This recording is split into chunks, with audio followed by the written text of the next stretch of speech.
সত্যি বলতে আমি একটু কান্নাই করে দিয়েছি, কারণ খুবই খারাপ লাগছে। খাওয়ায় ঘুমায় দেব, খুবই জ্বর। মানে আসসালামু আলাইকুম, আমি Nafisa, welcome to gang unknown again. কিন্তু আজকে ইন্ট্রোটা আমি দিচ্ছি কারণ আপনাদের গ্যাং আনননের মালিকের অবস্থা খারাপ। অবস্থা খারাপ এই বলতে যে স্টিল নাও এত বেশি জ্বর। কালকে মানে পুরা 24 ঘন্টা পার হয়ে গেল ওর গায়ে জ্বর, আরো বেশি। আমি ওই জ্বর আসলে বুঝতে পারে না, যতক্ষণ আমি বলি যে এটা জ্বর ততক্ষণ ও বলতে পারে না, না হলে আরো আগে থেকে এসেছিল। আমি কালকে সকালে জানতে পেরেছি। যাই হোক, কালকে তো ব্লগ করিনি, আজকে একটা করার চেষ্টা করছি, জানি না কতটুকু হবে। নাফিসা টুকটা ক্লিপ নেবেনি, যতখানি পারছো, কারণ মানুষজন।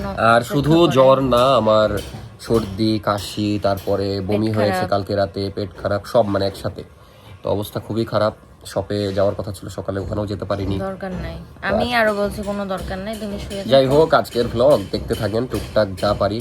জাস্ট সকালে নাস্তা করলাম। নরমালি অসুখ ভাবে হয় না, বাট যখন হয় খুব ভয়ঙ্কর ভাবে, মানে সবকিছু একবার, মানে বছরে বা 2 বছরে একবার হয়, কিন্তু খুব ভয়ঙ্কর ভাবে। এই যে আজকে 2 দিন হবে। ফেস দেখলে হয়তো বুঝতে পারছেন, চোখ মুখ ঢুকে গেছে একদম।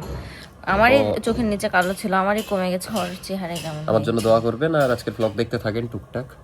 বাট নাফিসাকে ধন্যবাদ, অনেক সেবা করছে, ওর জন্যই কালকে একটু বেটার হয়েছিলাম কালকে। কিন্তু আবার রাতে বাইরে যাও অনেক, কিন্তু আমি শপে গেছিলাম হিসেব নিতে, দিয়ে বাইরে আধা ঘন্টা বসেছিলাম, দিয়ে শরীর আবার খারাপ হয়ে গেছে। একটানা রেস্ট করলে জ্বরটা মনে হয় ভালোই হয়ে যেত। যাই হোক, আপাতত হচ্ছে সকালবেলা উঠে ও খেলো, চিতই করেছিল আম্মা, তো চিতই খেলো। এখন ওষুধও খাওয়াই দিলাম, এখন একটু রেস্ট করুক, একটু পর তোমাকে ফলমূল খেতে দিচ্ছি। ওর ফল ফ্রুটসও খেতে চায় না, খুবই বিরক্ত করে, কোনো কিছু খেতে চায় না। এখন হচ্ছে একটু শুয়ে থাক, একটু পরে ওকে হয় ধরে গোসল করাই দিব, নাহলে গা মোছাই দেবো, কারণ প্রচুর তাপ, গায়ের তাপই নামছে না। মানে কালকে আমি এই ব্লগ করতে চেয়েছিলাম অনেস্টলি, কিন্তু দেখো যতদূর পারো। না, কালকে আমি ব্লগ করার একদমই অবস্থায় ছিলাম না, আজকেও অবস্থায় নাই, কিন্তু ভাবলাম যে ব্লগ করি। এখন আমার আজকে সকালবেলা মানে সোহাগ ভাই গেছে নওগাঁ দাওয়াত খেতে, তো হৃদয় ভাই দোকান খুলবে 11টায়, তো আমার কথা ছিল 10টায় যে সব খোলার। আমি অ্যালার্ম দিয়ে রেখেছিলাম, আমি সারা রাত ঘুমাতে পারিনি, এত শরীরে ব্যথা, একবারে এদিক হচ্ছে একবারে এদিক হচ্ছে, এত জ্বর, আমি যতবার গায়ে হাত দিচ্ছি আমি চমকায় উঠছি। তো কোথায় ছিলাম? যাই হোক, সব খুলতে যাওয়ার কথা ছিল, কিন্তু আমি দাঁড়াতেই পারছি না, এমন অবস্থা। এখান থেকে দেখা যাচ্ছে বাইরে গেলে আমার মাথা ঘুরে যাচ্ছে। তো দেখা যাক, নাফিসা খুবই যত্ন করছে, ওষুধ খাওয়াচ্ছে, খাবার খাওয়াচ্ছে, কালকে ফলমূল কিনে এনেছে। তো টুকটাক ব্লগ চলতে থাকুক। কালকে যেমন যদি ব্লগ করতে পারতাম সুন্দর ব্লগ হতো মোটামুটি, কিন্তু আসলে জীবন আগে, ব্লগ আগে না। আজকেও যেমন করছি, কিন্তু কমপ্লিট করতে পারবো কিনা জানি না। শুয়ে থেকে কিছু কথা শেয়ার করি, সেটা হলো যে আমার শরীর খারাপের একটা বড় কারণ হলো ঠিক মতো খাওয়া দাওয়া না করা। মানে আমি দেখা যাচ্ছে 2 দিনে 1 বেলা 2 বেলা এভাবে খাই, সকালে উঠেই চলে যায়। আপনারা দেখেন, এই খাওয়া দাওয়া অনিয়ম হয়ে শরীর অনেক দুর্বল হয়ে গেছে। কালকেই মেনলি প্রথমে শরীর দুর্বল, মানে দাঁড়াতে পারছি না, ব্যথা করছে, তারপর ধীরে ধীরে জ্বর আসলো। তো এবার খাওয়া দাওয়া ঠিক মতো করতে হবে। আজকে সকালে খেলাম, দুপুরেও খাবো, কষ্ট হলেও খেতে হবে। খাওয়া দাওয়া করলেই আশা করি অনেকটা ভালো হয়ে যাবে। এখন বাজে বিকেল 4টার মধ্যে ঘুমালাম, দিয়ে শরীর ভালোও লাগছে খারাপও লাগছে, কিছুই বুঝছি না, মানে কমছে বাড়ছে। তো এই যে এখন নাফিসা ভাত খাওয়াই দিচ্ছে আমাকে। এই যে তরকারি, কি তরকারি? কি জানি একটা ভর্তা, আমের টক। টকটা ভালো লাগবে কারণ জ্বর হয়েছে। তো খাওয়া দাওয়া করি। মাংস খাবা? না, মাংস খাবো না। তুমি প্রাইভেট পড়বা এখন? 4:30 আসবে, তোমাকে খাওয়াই আমি গোসল করে আমি খেয়ে তারপর করবো। ভাত খাওয়া শেষ, এখন খাচ্ছি বেদনা। কি খাচ্ছি এখন? এমনি জীবনে অনেক বেদনা। এখন বাজে রাত 8টা, আমি একটু আগে ঘুম থেকে উঠলাম। আলহামদুলিল্লাহ একটু শরীর ভালো করছে, কিন্তু আমি খুব একটা মানে খুশি হচ্ছি না। কেন? কারণ কালকেও এই টাইমে আমার খুবই ভালো ছিল শরীর, আমি শপেও গেছিলাম, এখনও শপে যাচ্ছি, কারণ শপে একটু কাজ আছে গুরুত্বপূর্ণ, ওগুলো করতে হবে। কিন্তু আবার রাতে বেড়ে গেছিলো খুব ভয়ঙ্কর, আমি সারা রাত ঘুমাতে পারিনি। তো দেখি আল্লাহ আল্লাহ করে যদি সুস্থ হয়ে যায়, যদিও গায়ে এখন জ্বর আছে। এটা কি বানিয়ে আনলা? খেয়ে দেখো, এটা কি? খেয়ে দেখি আপনাদের সামনেই। কিন্তু এটা কি আঙ্গুরের জুস?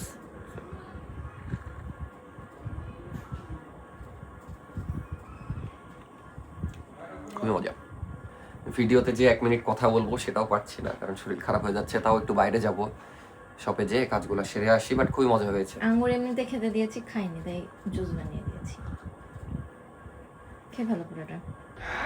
বাইরে যাওয়ার ঠিক না আমার এই মোমেন্টে, কিন্তু আমি আর বাসার মধ্যে কতক্ষণে বসে থাকবো, কারণ বাইরে কত কাজ, যেমন বাসার বাজারও করতে হবে, আমি সুস্থ হলে বাজারটা করতে হবে, অনেক কাজ, শপের কাজ, তারপরে প্রচুর প্যারা নাই চাই। আর আমি ভ্লগ করছিলাম না এই কারণে যে ভ্লগ একটু খারাপ হতে পারে বা মানে বুঝতেই তো পারছেন আজকে যেমন অনেক নর্মাল হয়েছে, বাট কিছু মনে করবেন না আশা করি আপনারা, কারণ আপনারা আমাদেরকে ভালোবাসেন।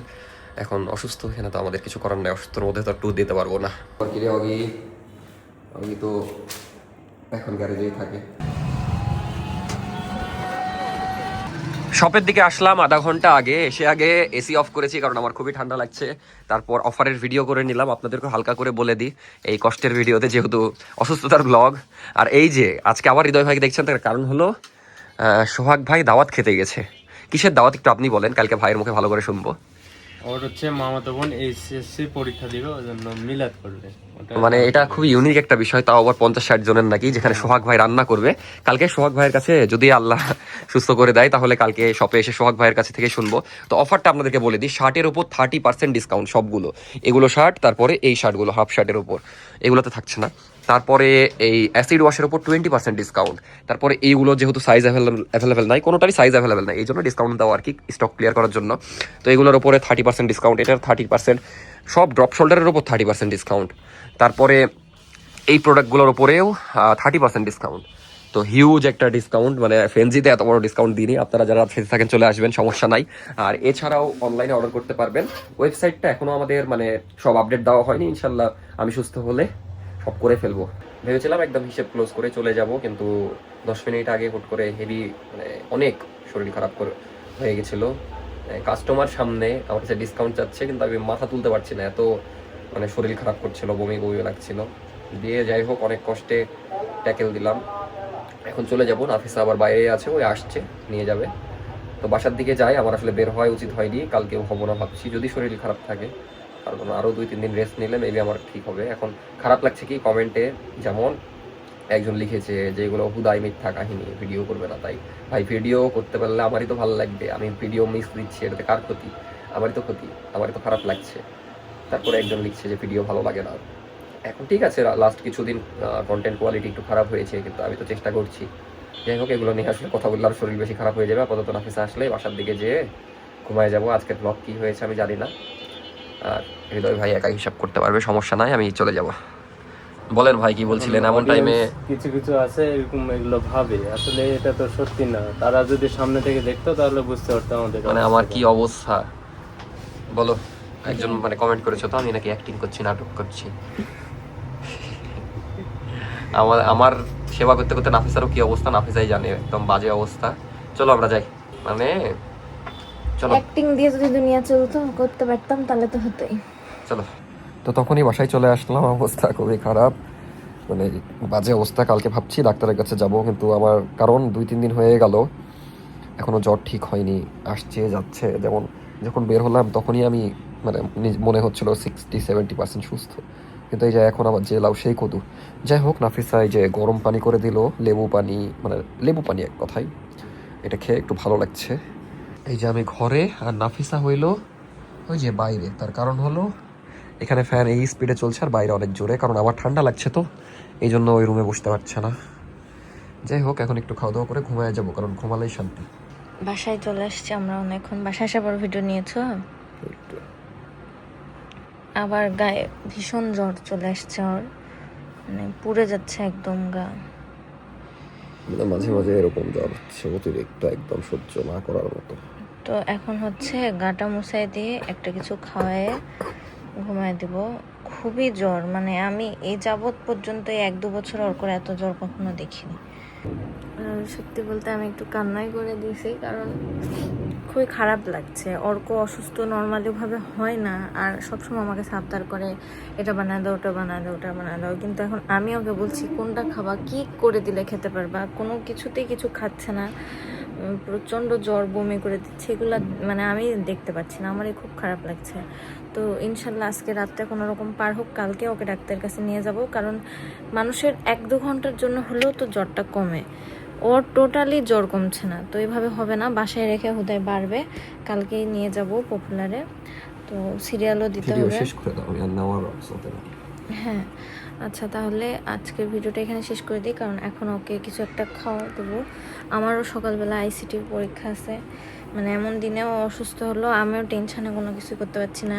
ওকে খাওয়ায় টাওয়ায় ঘুমায় দিয়ে আজকের ভিডিওটা এখানে শেষ করে দিচ্ছি। আপনারা যারা ভিডিওটা দেখছেন অর্কর জন্য প্লিজ দোয়া করবেন। যতক্ষণে ভিডিওটা দেখছেন ততক্ষণ হয়তো আমরা ডাক্তারের কাছে গেছি, দেখি ডাক্তার কি বলে। আসলে কি হয়েছে টেস্ট না করলে তো বোঝা যাবে না, কারণ স্বাভাবিক জ্বর না, খুবই জ্বর আসছে। কালকে যাই, সবাই দোয়া করবেন। আর আজকের ভিডিওটা এখানে শেষ করছি। আজকের ভিডিও কেমন হলো জানি না, বাট এগুলো বলার মুডেও আমি নাই। যেমনই হোক আপনারা একটু মেনে নিন।